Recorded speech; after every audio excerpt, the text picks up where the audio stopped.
Ni-repost sa Twitter ng ilang mapagmasid na netizens ang mga makahulugang pahayag ni Vice Ganda sa live episode ng It's Showtime ngayong Biyernes, September 8, 2023.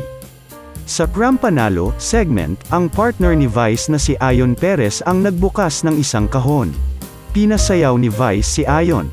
Kinantsawan naman ng ibang hosts sina Ayon at Vice. Ganyan. Ituloy natin ang pag-iibigan. Tuloy ang pag-iibigan. Walang makakapigil. Ganon hirit ni Vice na pinandilitan pa ang camera. Hirit pa niya habang nakatitig sa camera, na kapag mas report na ba lahat? Charot. Dinig ang hiwaya ng audience at pagtawa ng kanyang co-hosts. Nakapag mas report na ba lahat pag-ulit ng nakangiting si Vice na tumitig muli sa camera.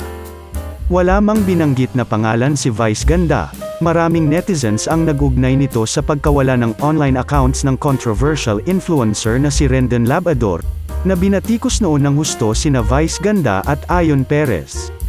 May binitawan ding pahayag si Vice sa Tawag ng Tanghalan segment. Sa interview ng female contestant na NBSB, no boyfriend since birth, sinabi nitong pinagbabawalan siyang magka-boyfriend ng kanyang mga kuya. Inusisa ni Vice ang contestant kung sinusunod ba ng mga kuya nito ang ibinigay ng mga itong payo sa kanya. Sagot ng contestant, hindi dahil may mga girlfriend ang mga ito. At saka nagbigay ng pahayag ni Vice. Halata rin sa boses ni Vice na may emphasis sa kanyang pahayag.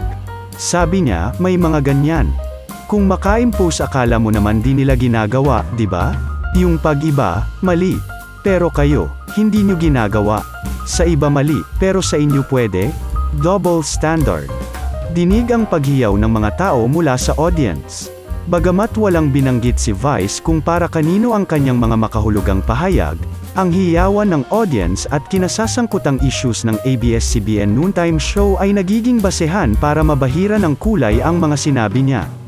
Kilala kasi si Vice sa pagiging vocal sa kanyang opinyon pagdating sa mga issue. Salamat sa panunood at kung bago ka pa lang sa channel ko paki-click naman ang subscribe at pati na rin ang notification bell para lagi kang updated sa mga showbiz balita.